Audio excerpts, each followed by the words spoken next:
સો વિદ્યાર્થી મિત્રો, આ વિડીયોમાં આપણે સ્ટાન્ડર્ડ 10થના ગણિત બેઝિકમાં પ્રશ્નપત્ર 2નો ક્વેશ્ચન નંબર 28 સોલ્વ કરી રહ્યા હોઈશું. ઓકે, સો સ્ટાર્ટ કરીએ. ક્વેશ્ચનમાં કહે છે કે સમાંતર શ્રેણી 21, 18, 15 અને પછી ડોટ ડોટ ડોટનું કયું પદ -81 હશે.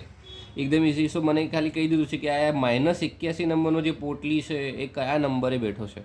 સારું લાઇનમાં બેસવાનું હતું તો આ કઈ લાઇનમાં બેઠો છે, એનું પદ કયું છે, બરાબર. એનું તો મારે સૌથી પહેલાં મને એટલો આઈડિયા આવી જવું જોઈએ ક્વેશ્ચન પરથી કે હું ફાઇન્ડ શું કરવા માગું છું, બરાબર. લોકોને જ ખબર નથી પડતી. સૌથી ઇઝીમાં ઇઝી ચેપ્ટર આ બધા 10th એટલું ઇઝી છે ને કે તમારે જસ્ટ 2-3 ચેપ્ટરમાં તો માર્ક્સ પાસ થઈ જાય તમે લોકો, બરાબર. શું કંઈ નહીં, આપણે દાખલામાં આગળ વધીએ. મને કીધું છે સમાંતર શ્રેણી 21, 18, 15 dot dot dot dot dot.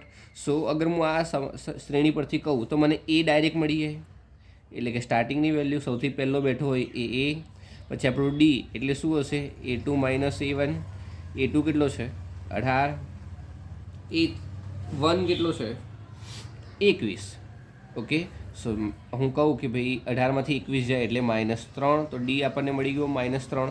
હવે મને કીધું છે કે 81 -81 કયા પદ પર, તો હું ડાયરેક્ટ કહી શકું કે મારે AN ફાઇન મને પહેલેથી આપેલો છે કે એ ખુરશી પર કોણ બેઠું એ મને ખબર છે, તો મારે ફાઇન્ડ શું કરવાનું એ કે કયા નંબરની ખુરશી પર બેઠો છે એનો N ફાઇન્ડ કરવાનો.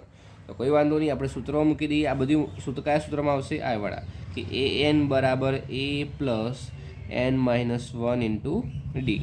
ચલો, એ મને આપેલું છે, અરે વાહ આપેલું છે -81. એ આપેલું છે, હા 21. N આપેલો છે, નહીં આપેલું તો એઝ ઇટ ઇઝ. ડી આપ્યું છે તો હા મેં ફાઇન્ડ કર્યો -3. ઓકે, સો કંઈક આવી રીતે આપણે કરીએ કે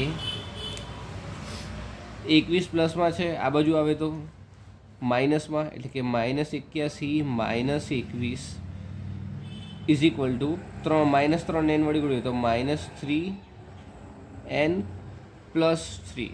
ઓકે, 21 અને 81 બંનેનો માઇનસ પ્લસ, એટલે કે 2 અને 102 ઇઝ ઇક્વલ ટુ, અને પછી મોટી સંખ્યાની નિશાની અહીંયા વધશે.